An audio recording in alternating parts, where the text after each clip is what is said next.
Welcome to the Sisters of the Shire podcast. I am Ashley. And I'm Abby. This is episode 5.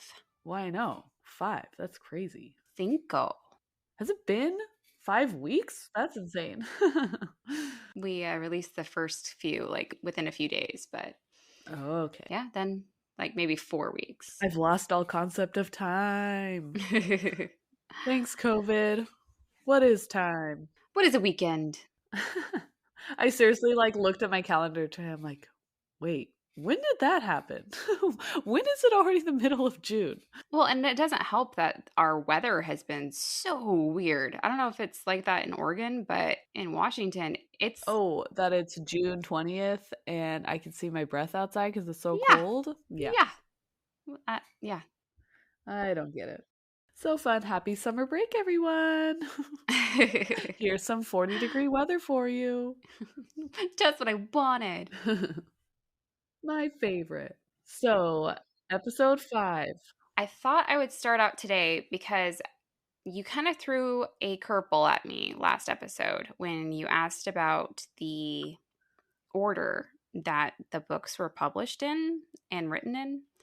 I mean, I answered correctly. I know that for a fact, but I'm not wrong here. I'm not wrong here. But sorry, can you tell I'm a bit of a type A personality? Is that coming through at all? But I did want to give at least a bit more background on as to his writing process. Okay. So apparently, 1914 was his first identifiable Middle-earth fragment. 1914? That's very long ago. Very long ago. And it was called The Voyage of Eärendil, the Evening Star. Isn't that the name of her necklace or something Arwen wears? No, that Frodo gets, the light. Oh, I thought it was Arwen's necklace. Am I wrong? Well, now I have to look it up. The Even Star is her necklace. The Light of Eärendil is the little bulb thing. Oh, okay. Sam gets? Well, technically it goes to Frodo first. Sam gets freaking rope. Hey, it's cool rope. It works. Yeah, okay. Okay, so just for reference, I probably should have started. J.R.R. Tolkien was born in 1892. Dang. And then 1914, he writes his first identifiable Middle-earth fragment, The Voyage of Eärendil, the Evening Star. Huh. So he was 20s. I was close. Evan Star, Evening Star. I mean. Yeah, I'll give you that. And then in 1916, so a few years later, he joins World War I. But he actually doesn't last very long. He gets trench fever pretty quickly. So he goes back to England to convalesce, and there he starts working on all the side projects. So the Lost Tales and different chapters of the Silmarillion, because he had relapses of the trench fever a lot. So is this all a fever dream? It's all a fever dream. So he works on them pretty much back and forth until the day he died. But I thought it was interesting. Summer 1930 is when he wrote his first sentence of The Hobbit. Okay. So he was 40-something years old? Yeah. And then 1937, The Hobbit is published. 1954, Fellowship of the Ring. And then shortly after, in the same year, Two Towers. 1955, Return of the King is published. 1973, Tolkien dies. R.I.P., man.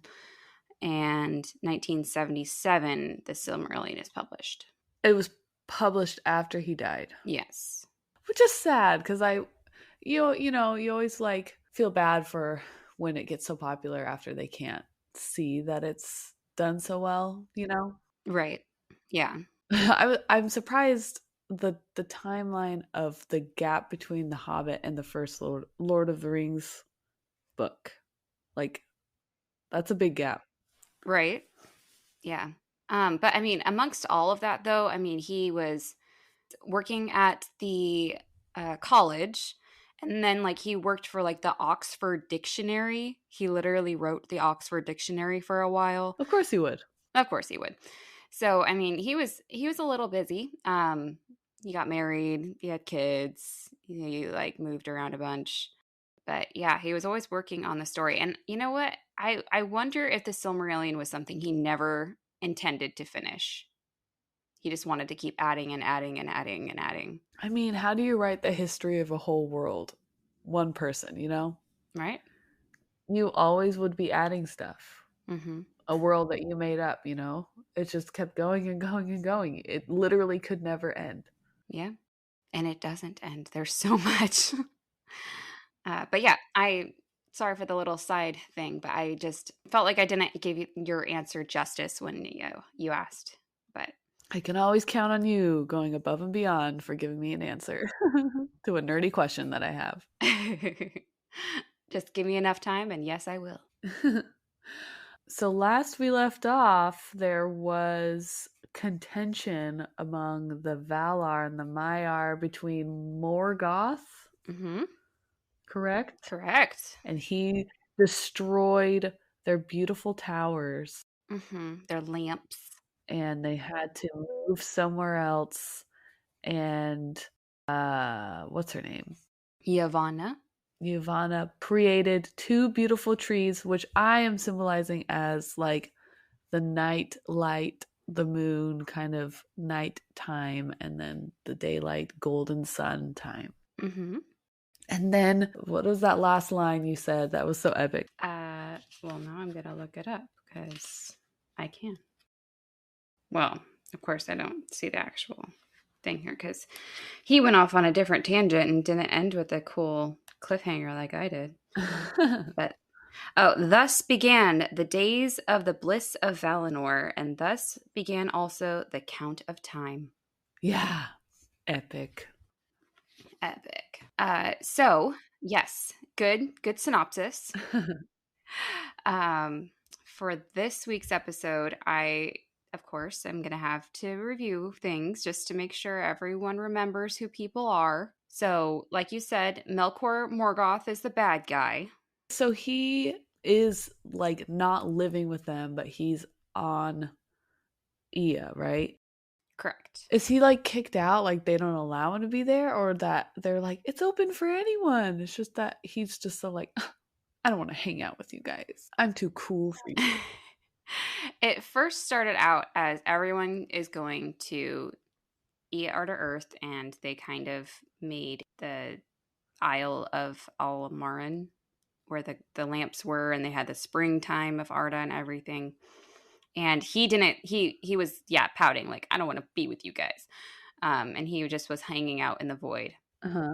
But also, I think he was scared of the Valar, mainly of Tulkas, because Tulkas kicked his butt, and so he was kind of hiding also in the void. But then he snuck onto Middle Earth and kind of in a far distant area of Middle Earth, he created his evil lair fortress of Autumno. Cool. So he's on Middle Earth, and then after he destroys the lamps, the Valar go to like a different continent. They wanted to get away from him that badly that they moved to a different continent. Yes, that's where they created like Valinor. So Aemon is like the name of the continent, and then Valinor is like the name of like the country or the area that they are in. Oh. Yeah, so there's like water in between Middle Earth and Valinor. Okay. So they had a bad breakup. They had to move away. Yes. They created Valinor, their little like heaven on earth, and they built the huge mountain range, blocking Valinor from Middle Earth, to try and defend themselves against Melkor Morgoth. And do you remember the weird name of Manwë and Varda's throne that's on the mountains? It was something that did not go with the flow with like the beauty of all the other words of this area. Nope, it doesn't. Tanaquitl. Yeah, not it. Yeah, Not pretty, you know? it doesn't quite flow off the tongue. Yeah. It doesn't sound ethereal to me. It sounds, I don't know. It just doesn't sound pretty. What it reminds me of, there's like a Maya or Aztec word that's like that sounds similar. Quetzalcoatl or something like that. Yes. Yes, that's the first thing that I thought of when I heard this word. Thank you for reading my mind. It sounds very indigenous Pacific Northwest tribes. Yes, yes, yes, yes, yes. From Oregon and Washington, we have a lot of towns that are named indigenous native tribe names or Mhm. like names of things. Yeah. Chehalis, Chemeketa, even Seattle, Puyallup or Squim, Snoqualmie. Snohomish. Yeah, that's what I first thought of when you said it. I was like, oh, it sounds like a town from the Pacific Northwest. Yes, I totally agree. And I actually just looked up the meaning of the word, and it means high white peak. In Tolkien language. Yeah. Yes. Okay. But I'm glad that we both kind of had that same association. Like, it sounds like Native American or Yeah. like Yeah. ancient Maya, Aztec. So that's funny. Um, So that's where Monway, the Lord of the Valar, the air wind guy, and Varda, his queen, the Lady of the Stars, kind of look out over Middle Earth. Yeah. Do you remember what Ulmo is in charge of? He's so does he ever get to go see them because he's always in the ocean? We'll get there. Because he kind of went far away from the ocean. So, Yeah. So he is in charge of the water. And we'll add more to his CV in a minute. um, yeah. Arome. Yeah, we haven't talked about him in a while. The hunter guy. Yes. Lord of the Forest. Is he in the story? Tell me more about him. You said you had a bomb to drop on me this episode, and I'm so excited. Let's get to it. Okay, so enough of the review. Let's get to the bomb drop. Wait, is my man going to be in this episode? I've missed him. He will be in the episode a little bit, but he unfortunately has actually nothing to do with the bomb drop. Ah, dang it. But just you wait, just you wait. Okay, Okay. so the final groundwork is being laid before the elves come to Ea Arda Earth. Is it just elves or elves and men? Elves are considered the firstborn, Oh, so they'll get there first. okay. We'll get to that again in a minute. They do have that older sibling energy, you know? Right? The eldest. Yeah, and men are definitely the middle child or the youngest child embodied. We kind of talked about Melkor Morgoth, that he's in his fortress called Autumno. Quote, in many shapes of power and fear, he wielded cold and fire, from the tops of the mountains to the deep furnaces that are beneath them. And whatsoever was cruel or violent or deadly in those days is laid to his charge. Wow. Mm-hmm. That is goth. Morgoth. It's like all the bad things you can think of, Tolkien was like, I'm going to just shove it into one character. For now. Yes. Okay, and then Monway, he was the highest and holiest of the Valar. He's just sitting on his throne on Tanaquitl. Hmm. His hawks and eagles fly about Ea Arda Earth and bring him news of everything going on. They're tweeting him, I love that. sending him tweets. Um, but unfortunately, since Melkor Morgoth is underground in Autumno, they can't see him. So they can't be like, dude, that's where he's at. They can't apparently see through rock. I would be freaked out if birds can see through rock, but okay, that makes sense. Manwë, also, we find out that he loves music and poetry, Huh. and he would later teach it to the elves. Well, didn't he? Isn't that where he came from? Was music? So, Right. Uh, are you ready to find out his signature color? ooh, what makes his eyes pop? What is his signature color? Blue. What? Does that mean he is blue or he likes blue? He likes blue, but uh, blue is the fire of his eyes. Ooh, like really, really, really hot fire. Hmm. Hmm. And his scepter is made of sapphire. Beautiful. Ooh, does he have Gordon Ramsay eyes? No, Paul Hollywood eyes. Paul Hollywood. Do you know who that is? No. Ah, from the Great British Bake Off? Sorry. Paul Hollywood eyes. So while we live in a very geeky world, you and I both go off in different directions in our other times. I go like true crime podcasts, and you go British Bake Off. Hey, the British Bake Off has just enough drama, okay? I have enough stress in my life. I need to just like enjoy some good bakes with Paul Hollywood and Prue and sometimes Mary Berry. And apparently, I need to terrify myself of every serial killer on the world. Uh, Anyways, so you're asking where Ulmo was at. yeah, because they like went up into a mountain and he likes to just stay in the ocean. And so, therefore, unless the mountain is next to the ocean, I don't really see them communicating. So the mountain is next to the ocean, but it's like blocked off because the mountains are really high up from the water. But yeah, you're right. He has stayed in the ocean pretty much the whole time. Since the beginning of Ea Arda Earth, he has just, that's where he wants to be. He never really goes to Valinor unless there's like a really important council meeting. Okay. It's mandatory. Mandatory meetings. Yeah. What's the Marshawn Lynch thing? I'm gonna get fined if I don't. Yeah. I wouldn't want to get fined. But he keeps pretty busy. Quote, he governs the flowing of all waters, and the ebbing and the courses of all rivers, and the replenishment of springs, and the distillation of all dews and rain in every land beneath the sky. In the deep places, he gives thought to music great and terrible. And the echo of that music runs through all the veins of the world in sorrow and joy. Wow.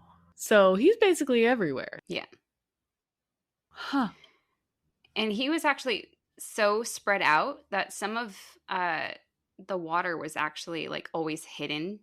So whenever Melkor Morgoth tries to destroy Earth, Earth, it ultimately survives because the water always survives. Oh. So you know how like he wants to stay in the sea? Mm-hmm. I think of it as like if he has to go to these meetings or if they're like trying to talk to him, he sends out like, do you remember? It's kind of a deep cut. Do you remember in Narnia, the first Lion the Witch and the Wardrobe movie? Not the old like 80s one, but like the first one, Mm-hmm. how they were sending messages through the trees, but there was like the leaves and the flowers came and they would like blow through the wind. And then when they stopped, it looked like the outline of a person that was like talking, but it was like leaves and blossoms and stuff. And then they would like Yeah. float away. Mm-hmm. I think that would be really cool if it was like, I don't want to go to that meeting. Send the intern. And then it was like him and it was like the dewdrops all gather and it turns into like a person who talks and he's like, Olmo got stuck. He couldn't make it. So this is I'm here. I'm gonna take notes, so just let me know. That's what I think. I agree. That is definitely, I think, an Ulmo move. Ulmo is such an enigma to me because he wants to be to himself. Like, he's kind of imposing. He kind of is like godly. He's just intimidating. All of the fan art I've seen, he's like ginormous. Yes. Like He's like very intimidating looking, Right. which that's what the ocean is. So, Right. Yeah. But even though he kept to himself, quote, the ear of Ulmo was ever open to those who needed it, and he never gave up on Middle Earth, no matter what state it was in. you know what? You know who he is? Who? Do you know who he is? Who? He's Ron Swanson. Yes! Oh my gosh. I love that so much. Because he acts really grumpy Hmm. and he's like, I only want to do my things. But then he does things that are so sweet and he's like, I'll always help out. Yes. But like, he looks intimidating. Yes, yes, yes. I absolutely love that analogy. You freaking nailed it. And that is why you are my best friend. Okay, so then your man, a Rome, Uh-huh. A real man. a Roman, uh, he would go visit Middle Earth. You know, everyone is in Valinor, but he would kind of go back and visit to the dark forests to hunt the monsters that Morgoth made. He went on hunting trips. Yes. He also would ride his white horse Nahar, A horse? a horse. He rode a horse Okay. that, quote, shone like silver in the shadows. Beautiful. Is that Shadowfax or no? It's not, but that's what I imagined, yeah. Okay. He would also sound his great horn and, quote, the shadows of evil fled away. Whoa. Even Melkor Morgoth could hear it in Autumno, the horn, and it really scared him. Wow. Yeah. But once Arome left to go back to Valinor, the lands would just fill up again with shadows and the servants of Morgoth. But he was intimidating enough Yes. to scare them away. Hmm. That's my man. That's him. That's your man. Look at him go. Being all brave. Yavanna also visited Middle Earth, and she just would basically cry. She was sad that all the things she grew were destroyed by Melkor Morgoth. So she would come over every once in a while and just, quote, heal the hurts of Melkor. Oh, sad. Yeah. Then Aule, remember what he does? The Earth guy? Yes. He actually was doing a lot of work in the building of Valinor. I mean, they had to have like mansions and like thrones and stuff. He has a little hard hat. He has a little heart. Yeah. He's like, we gotta get support beams up in here. This is a load bearing well. We can't knock this down. We gotta keep we can add an addition. Oh, it's gonna look nice. It's Yeah. going to be another 2 to 3 weeks. It's gonna look nice. Yeah. Hard hat, pencil, tool belt. The guy from Lowe's is what I'm picturing. Quote, of him comes the lore and knowledge of the earth and of all things that it contains. Oh. Did he make the mountain? Yes, Oh, he can make mountains. cool. Okay, are you ready? Oh my gosh. Oh my gosh. Hold on. My guinea pigs are being loud. Be quiet, guinea pigs. This is an intense part. Hey. Hey. She's just staring at me. Hey, cut it out. They're excited too. I know. Their tiny little brains cannot handle what's going to happen. Okay. Let me get all warmed up here. Okay. Yeah, you get ready. Okay. So, while everyone is settling themselves in Valinor, a few of the Valar, like we mentioned, go back and forth from Valinor to Middle Earth. Over the mountain range. Over the mountain range and the water. There's a water ocean there. There's a water. There's a water. There's a water. Shut your face. And a big earth thing that they have to go over. And a land. It's real big. It's real big. Okay, so Aule was working in Valinor building everything. But, you know, he is just so excited for the children of Iluvatar to come. The elves. He wants someone to teach his skills and his crafts to. He just can't wait a minute longer. And because he's a kind of creator smith himself, he goes over to Middle Earth in secret. And in the darkness under the mountains, he creates the first 7 fathers of the dwarves. What? So the dwarves were first? What? Technically first. Technically. What? Huh. Hmm. Oh, and this isn't even the major bomb I'm dropping on you today, by the way. Oh gosh. Oh no, my heart. There's more. Uh, wow. I thought you were gonna say something like goblins or something No. Why would Aule make. like that live under the ground. Oh, okay. I guess I could see that. So, Aule creates the first dwarves, and they actually look the same as we see them later. They haven't really changed much since their creation. Aule didn't really have a full grasp as to what the elves and men would look like because remember, the Ainur all saw them in Iluvatar's themes, songs, visions. So he kind of used that as a model, Uh huh. but he knew that his creations would have to put up with Melkor's crap. So he made his creations to be, quote, strong and unyielding, strong to endure, stone hard, stubborn, fast in friendship and enmity, and they suffer toil and hunger and hurt of body more heartily than all other speaking peoples. And they live long, far beyond the span of men, yet not forever. Oh, that explains so much. That description of a dwarf explains so much, Right? like how cool they are. Because I think everybody, I mean, not everybody, a lot of people like dwarves. And when they choose, like, some people have World of Warcraft or D&D and stuff like that. When they choose dwarfs, I was always like, why a dwarf? Why not like a cool elf or like a human ranger or something? Like, why a dwarf? They're so small and like stubby. But that description, I'm like, oh no, they're badass. Like they're like pretty cool. Yeah. I did not think you were gonna say that they were the first ones. So there's 7 of them. There's 7 main dwarves, yes. Did he keep them hidden under the mountain so no one knew where they were?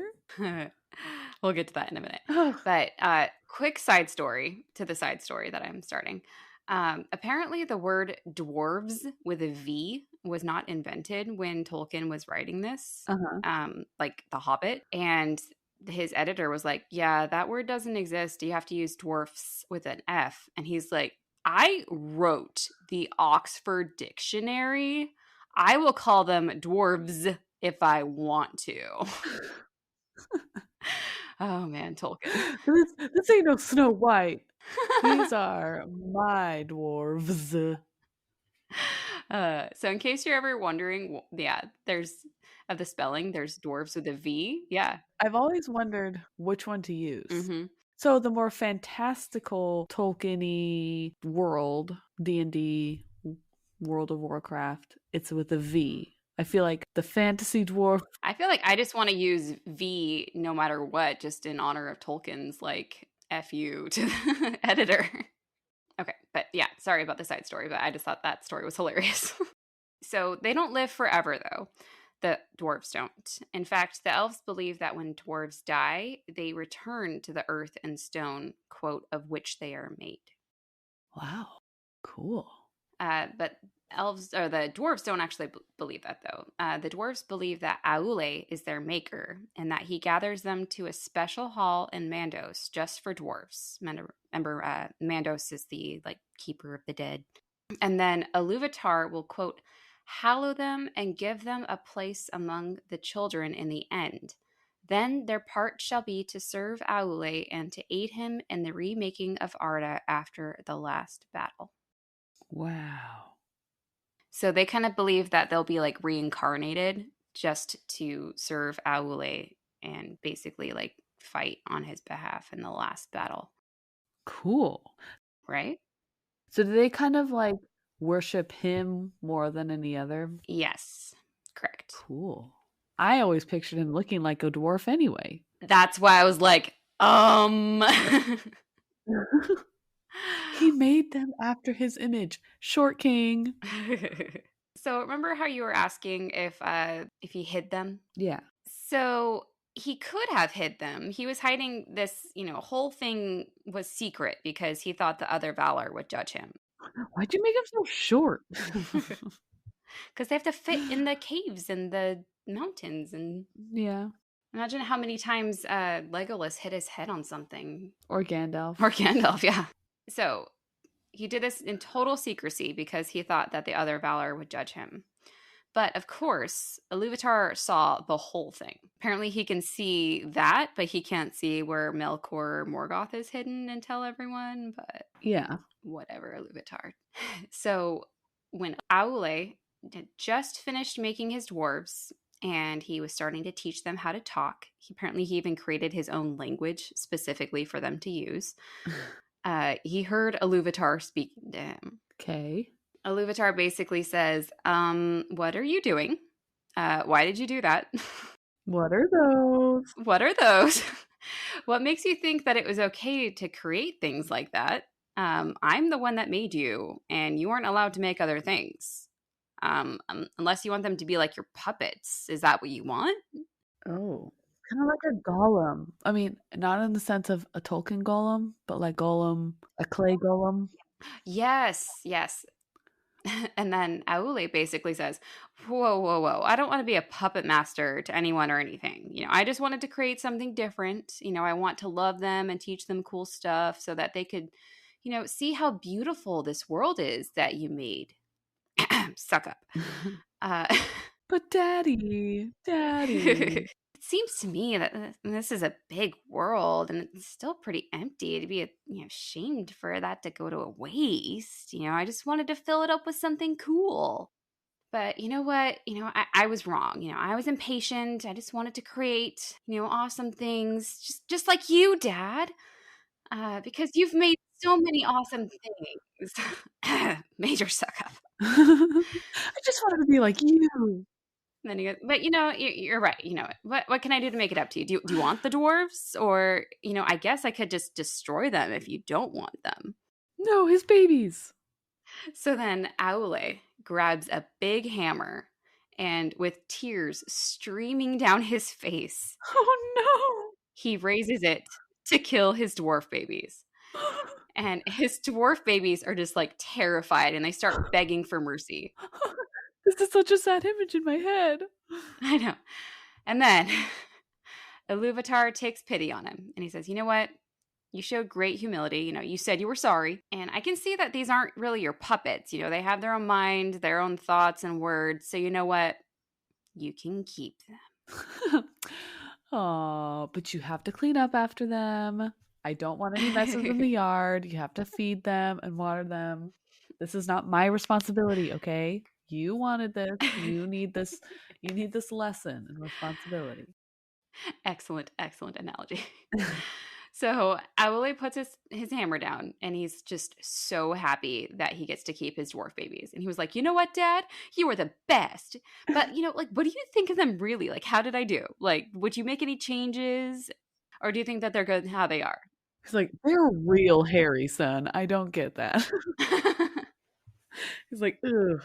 Iluvatar says, you know what? I wouldn't change your hard work, but I will not have your ugly dwarf things living on Middle Earth before my precious firstborn children, the elves.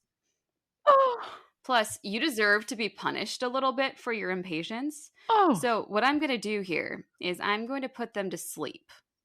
And I'll just wake them up, when it's time. Oh. Did the dwarves have any say? No. Oh. Quote, and they shall be to thee as children, and often strife shall arise between thine and mine, the children of my adoption and the children of my choice. Wow. Jeez. Yeah. Uh He went there. Whoa. He could have been an amazing stepfather, the father that stepped up, but he chose not to. Nope. You like, I did not choose this. He is that the like basis of like the weird Animosity between elves and dwarves? Yeah. yeah, like not I wouldn't say hatred because they don't try to kill each Right. other, Mm-hmm. but they just like don't enjoy each other's company. Mm-hmm. Oh, that's sad. They didn't have a choice. Right? Oh, poor little dwarf baby. Yeah. So then Aule takes, quote, The seven fathers of the dwarves and laid them to rest in far sundered places. So they weren't even together? They were like separated? So I believe so. It doesn't specify here where the dwarves were put, but I believe they were separated. There are different dwarf tribes, right? Okay, yeah, exactly. So that begs the question, how did the dwarves go from seven to an entire race of dwarves? Apparently, the other books suggest that after he made the seven dwarves, he also made the seven dwarf wives. Oh. Don't they say that they have beards too? And so it's like, I'm not really gonna mix it up so much. Yes. Like, here's seven other ones. I don't really know how to do that. Yeah. Ooh, I don't have the expansion pack. Ooh, I don't know. I just want to copy and paste. But there's also suggestions out there that Aule laid them to rest and then went back to Valinor, and then Iluvatar later made them wives. Oh, he's like, no, okay, here you go. I'm not that mean. Yeah. But then there's other suggestions that there were seven main dwarves, and then other dwarves were made and placed with them so that when they awoke, there was just like little groups of them. But it's just not clear at all here. Little groups. Yeah. That's so interesting. Uh huh. Anyway, go on, go on. Okay. So now Aule is back in Valinor, and he decides to tell his wife, Yavanna, Mother Earth, what he has been up to. And she isn't exactly pleased. Okay, because she's like, why'd you go against Dad?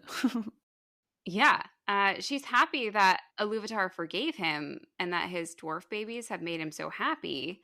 Quote, "Yet because thou hidest this thought from me until its achievement, thy children will have little love for the things of my love. They will love first the things made by their own hands, as doth their father." Aule. They will delve in the earth, and the things that grow and live upon the earth they will not heed. Many a tree shall feel the bite of their iron without pity. Oh, I can, yeah, yeah. Yeah, yeah. But then I'm like, why are they together again? Like, Maybe she has to soften his heart. Maybe she just loves her big grizzly man. but they just seem like polar opposites, like creation of rock and tools, I guess, and creation of trees. Maybe he's really funny. Maybe he's a really good personality. Let me guess, you have a great personality. Maybe he's really handsome. And so she's like, okay, I'll stick it out. So Aule replies, basically saying, "Yeah, my dwarves will need the things that you created and that you love. They'll need to eat your fruit and they'll need to build things from your trees. But so will the elves and men. Your creations are pretty and all, but they do serve a purpose, not just for my creations, the dwarves, but for Iluvatar's creations too, the elves and the men. Though I guess they might be a bit more respectful about it." So then Yavanna gets really upset. Apparently, she didn't think that this would happen. She just thought like her creations would be just her own. So she goes to Monway. She doesn't rat out on her husband about the dwarf thing, but she's like, is it true that the elves and men will basically be able to do whatever they want with my creations?" And Monway basically says, Whoa, whoa, whoa, whoa. yeah. Yeah, that's true, but why are you asking me? Shouldn't you ask your husband about this? Uh huh. Weird move. It's like asking someone else because you don't want your spouse to be right? Yeah. And then the person's like trying to stay out of it. Like, just want to, can you just like talk to your husband about this? I don't want to be in the middle. Yeah. If you have a complaint, take it up with HR. I don't know. Quote, "Then Yavanna was silent and looked into her own thought. And she answered, because my heart is anxious, thinking of the days to come. All my works are dear to me. Is it not enough that Melkor should have marred so many? Shall nothing that I have devised be free from the dominion of others?" That's very deep. Hmm. Yeah. She is a tree hugger to her soul. Yeah. It's also a little bit like how I'm feeling as a mom right now. If that makes any sense. Like I'm like Yeah. trying to make things nice and like keep my house clean and like trying to make beautiful memories for my children. And then I'm like, why are you crying and whining? Or like, why are you making a mess? Like, does anything I do matter? So, yes, mom life. So then Mom Wei basically asks her, okay, well, do you have like a favorite creation? You can keep a favorite. Like, pick one toy. Oh no. The rest are going to Goodwill, okay? Yes. And Yavanna basically like thinks out loud for a minute. She goes, "Well, I guess the animals are able to move and defend themselves where plants can't. I do love trees a lot. They're just so tall and pretty, but unless it bears fruit, no one really is sad if it dies. So I guess trees are my favorite. Oh my gosh, wouldn't it be cool if trees could talk? Oh. And oh my gosh, like they could be like the representatives of all plant life. And oh my gosh, what if they could, quote, punish people that wrong them? Just wait, just wait, just wait, just wait. So Monway literally responds, quote, "This is a strange thought." That might be my favorite line so far. This is a strange thought. I want him to just like shifty eyes, like, um, okay. That's nice. Oh, honey. Oh, okay.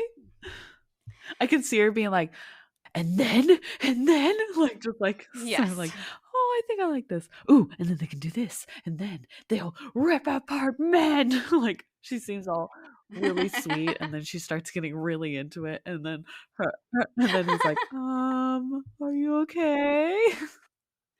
So he says, "This is a strange thought." And Yavanna replies, "But it was in the song." The song of like the Ainur and like the creation. She says, "You don't remember because you were busy with Olmo working on the part of the song that had like rain or wind or something. But while you guys were doing that, the rest of us were singing with Iluvatar on this part." And then I guess Monway just kind of zones out and has like a mental conversation with Iluvatar. Hold, please. Hold, please. Yes. And then Iluvatar shows him the song again. And this time Monway like hears the whole thing and he understands more than he did before. Hmm. So Monway wakes up from this vision, I guess, takes her off of hold, and goes to find Yavanna, who's underneath her two special trees. I guess she just like left while he was having this vision. Just like snapping her fingers in front of him, like, hello, hello. Okay. And he tells her a message from Iluvatar. Apparently, Iluvatar says, quote, "Do then any of the Valar suppose that I did not hear all the song, even the least sound of the least voice? Behold, when the children awake, then the thought of Yavanna will awake also, and it will summon spirits from afar. And they will go among the Kelvar, which are the animals, and the Olvar, which are the plants, and some will dwell therein and be held in reverence, and their just anger shall be feared. Dost thou not now remember that thy thoughts sang not always alone? Did not thy thought and mine meet also?" So basically, he's like, okay, so when the children awake, it will summon, your song, your part of the song, and it will summon spirits that will, help the animals and the plants, and their anger shall be feared because didn't we sing this song together? Like, you weren't just singing it by yourself. Like, I was part of this idea too. Wow. So this makes Yavanna really happy, and she feels like Iluvatar is like on her side, and together they will make her song happen. And then I don't know why I love this part so much. Yavanna says, quote, "I shall climb the trees that the eagles of the king may house therein." And then Mama was like, "Whoa, whoa, whoa, calm down." And it like towers over her and basically says, "No, only the trees of Aule will be tall enough for the eagles." Oh, wait, he doesn't make trees. "The eagles will live in the mountains then." Like he just doesn't really like he's not on board with her vision, her dream thing that's happening. He's like, "Whoa, whoa, whoa. Don't make me a part of this." It's like, hey, But then, are you ready for this, Abby? Are you ready? okay. Monway says, quote, "But in the forest shall walk the shepherds of the trees." Yay! The ants are coming, Abby. My favorite. My favorite. Oh, so they were first as well? So, like, the elves are snooty thinking they're like, we're the first, whatever. But really, the dwarves and the ents were like, they're first. Yes and no. So the dwarves were made first, but Iluvatar's like, let's pretend that didn't happen. We'll just put them to sleep and, no one will be the wiser. We'll put a pin in this and we'll come back. I want my elves to be, quote, the first ones. But he's saying to Yavanna that when the elves and the men, come, then the Ents will come too. Oh my gosh, the best. Yes. Ah, so cute. I love ents. I love them. I'll have to put it up on the Instagram, but I found my giant Treebeard figurine Yes. that I've had since the second movie came out. Yeah, I was going to say, like, I remember, I think it was for your birthday. I got you that just because I knew you loved him so much. And he still works, he still talks, and my children love him. Like, they think he's so fun. When did he come out? He came out 2013, 20 years ago. Oh my gosh. 13. We were 13. I'm glad you kept it. Oh, I love him. He goes, little orcs. Burarum. Yeah. Oh, and I also have to put up on the Instagram. My husband's an artist, and he did a really cute kind of painting, cartoonish painting of Treebeard, and it's really cute. And I'll have to put it up because I love it so much. I'm not sure if I've ever seen that, so yes, put it up. Anyway, okay, the ends. Anyways, the ends are gonna happen, and basically, so Yavanna, she's all excited. She's got her shepherds of the forest, of shepherds of the trees. So she goes back to Aule, and they have a very awkward conversation. Like any married couple has to go through, you know. Mm-hmm. Quote, "And he was in his smithy, pouring molten metal into a mold." Okay. Yavanna, "Eru, Iluvatar, is bountiful.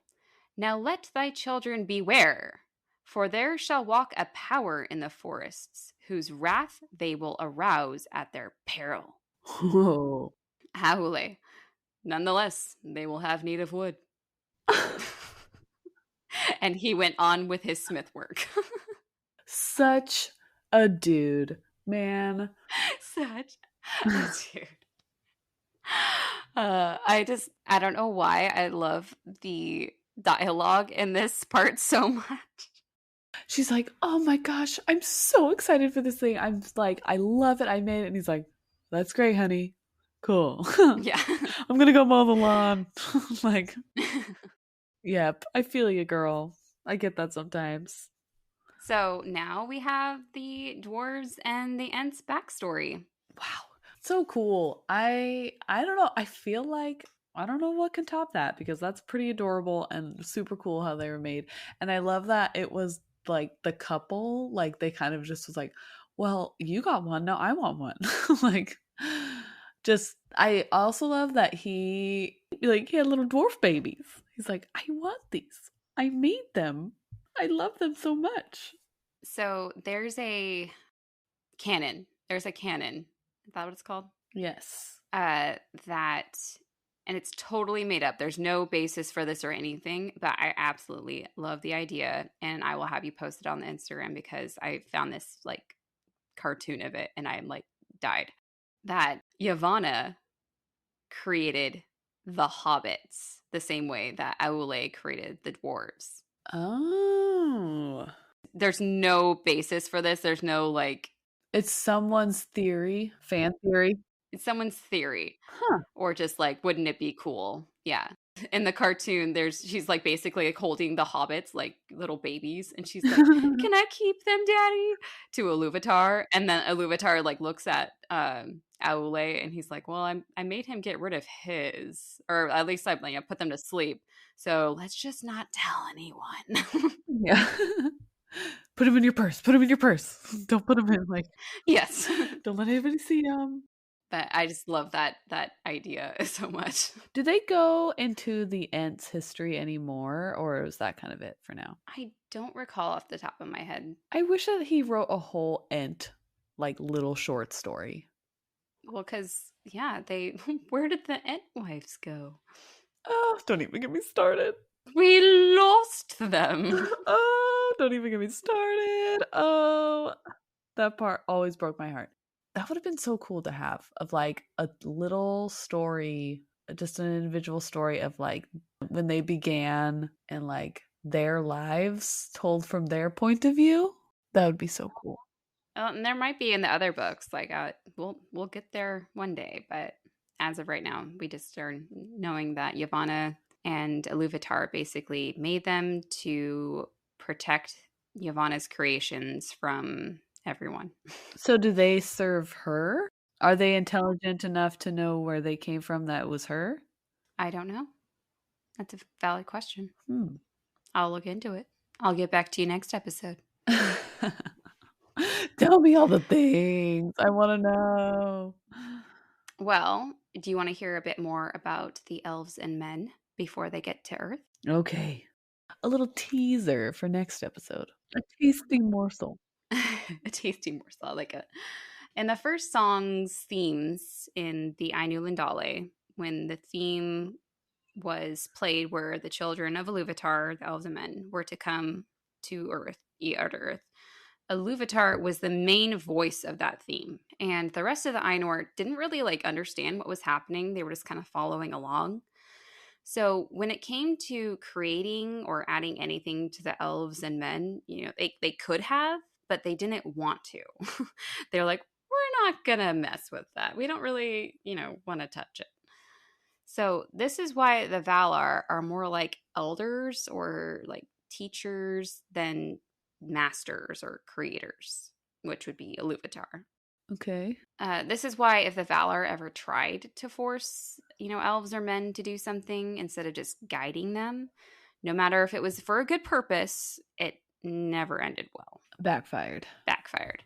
Which is why they don't really act as puppet masters, but they act more to kind of guide and influence elves and men, Uh-huh. which makes a lot of sense for the books. Like, how come the Valar aren't in here more? Like, they just want to, kind of gently push them along. They let them have their agency, but they're Yes. also like, we're not going to let you ruin everything, Yes, but exactly. The Ainur mainly dealt with the elves. Quote, for Iluvatar made them more like in nature to the Ainur, though less in might and nature, whereas to men he gave strange gifts. huh. Cliffhanger. Cliffhanger. More on that in a bit. When the Valar left Heaven, Asgard, Iluvatar just kind of sat in silence for a while and thought. And he basically said, I love the earth and it will be a perfect place for the elves and men to live in. But, I made the elves prettier and they will make pretty things more pretty than the men will. Oh, and they will be happier too. So I guess I will give men a different kind of gift. IBS. I'm going to make the hearts of men, always wanting to look for new places and wanting to make their own fates beyond, the plan that I laid out for him. Like always wanting more. That is a dumb gift. Right. What a gift. Like they'll never be happy, basically. The elves get great hair, Hmm. great skin, long life, beautiful stuff. Men, you get Restlessness. depression, greed, restlessness, ugliness. What a gift. Thank you. Thank you. So Iluvatar, knowing everything, he predicts that the men would have a tough time on Earth quote, being set amid the turmoils of the powers of the world, would stray often and would not use their gifts in harmony. Well, yeah, they had crappy gifts. Yeah, sadly accurate. I mean, you think of like Rohan and Gondor, like they weren't like working in harmony and would stray often. I can see Iluvatar's like, why aren't they liking their gifts? Come on. I gave you everything, You can't return it. No, you can't return it. but I don't want it. Later, the elves would say that men were more of a grief to Manwë, and they thought that men more closely resembled Melkor of all the Ainur. Fun. Yay for men. Men don't live long on Ea Arda Earth, and they're not bound to it like the elves. So They're fragile little people. the elves don't really know what happens to them after they die. There's no like confirmed afterlife. And that's why elves refer to them as, quote, guests or strangers. Dang. Yeah. The elves live on Arda Earth, quote, until the end of days, and their love of the earth and all the world is more single and more poignant, therefore, and as the years lengthen, ever more sorrowful. For the elves die not till the world dies, unless they are slain or waste in grief. Neither does age subdue their strength, and dying they are gathered to the halls of Mandos and Valinor, whence they may in time return. What? Yeah. They're like video game characters. Like, where's my last save point? I'm gonna like Yeah. come back at. Dang, men got the short end of the stick. Yes. That sucks. Which is kind of weird between dwarves and men. You know, the dwarves are supposed to be like the adopted kid that Iluvatar didn't even want. But, I mean, men didn't really get a. Men are stinky and gross. Yeah. Maybe it's because men didn't have like a champion. Like, oh my gosh. Okay. So elves are the firstborn, right? Uh-huh. First child. Technically not, but yes, go on. Well, yes. Uh, they get, all the baby photos in the beginning. They get, the token first child gets everything, right? Yes. And then the second child comes along and they're just like, oh, we're tired. Yeah. Here, have some goldfish off the floor. Yes. So there's actually another funny meme out there that I'm going to have you post of Mandos. Uh-huh. Because if you think about it, what's he doing in the halls of Mandos for years and years? Because the elves don't really die for a while. Huh. So he's just like, do, do, do, do, do. Yeah. Oh, poor guy. Yeah. He's got a job, but in the beginning, it's pretty slow. Yeah. It's like, business has been slow. Business has been slow. But don't worry, it will speed up. So yeah, this is the end. Next week, the elves are coming. Ooh. That was amazing. I've always wondered, because you kept saying elves and men. Where do the other species come in, you know? Oh, exciting. Well, today we learned about dwarves and ents, Mm-hmm. marital strife, Yes. fights, suck ups, Suck up. men getting the crap end of the deal. Mm-hmm. So next week, I'm gonna warn you right now. I did the research for it last night. I was up till like 3 a.m. because I wanted to figure it out and I wanted to just like finish the outline. It is confusing. It is going to be very confusing. I might have to send you like a chart. Oh, a chart? Homework? More like a reference. Like, and I might even have you post it on the Instagram before the episode comes out. Like, okay, follow along, children. Yeah. Get out your textbooks. Yes. And I mean, I don't want to get like too heavy with it, but it's the beginning of things and they're laying out a storyline and it is lots of you thought the Valar names were fun. Just you wait. Oh no. Oh no. Yes. But next week. Yes. I'm trying to figure out in my brain what would be a fun, like, ender part to each episode. I want something fun to like end on, something quick and easy to end on each episode. So, what should we do? I have three options. We can learn an elven word, we can do a Tolkien fact, or a mystery one, like something that I haven't thought of yet. So, what do you think? Do you have any opinions?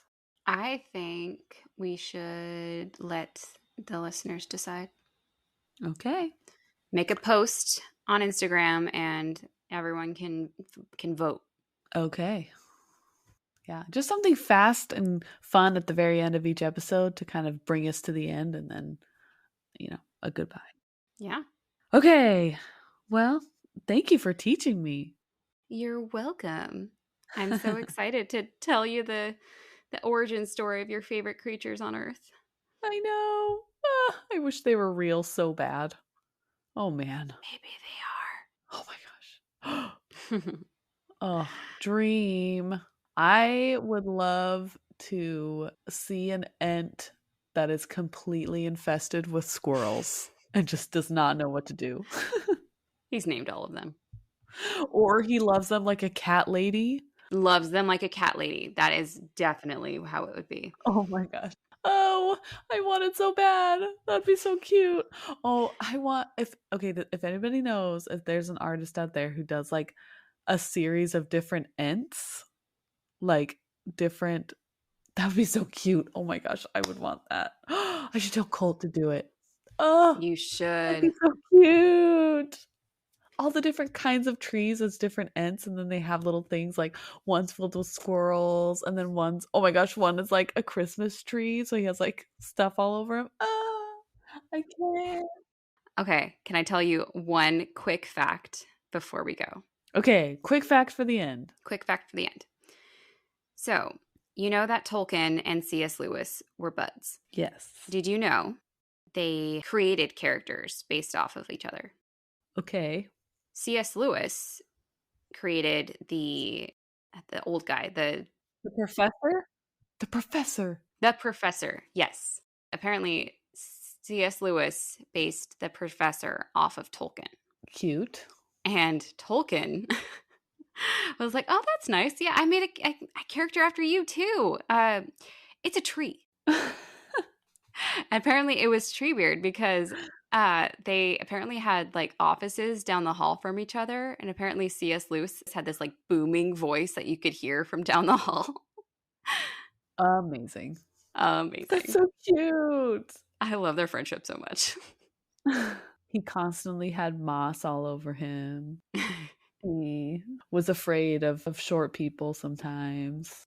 That's so cute. I love that he was like, I've got the perfect character to embody my friend. A giant tree man. He's a little silly sometimes and he doesn't remember much, but he's pretty cool.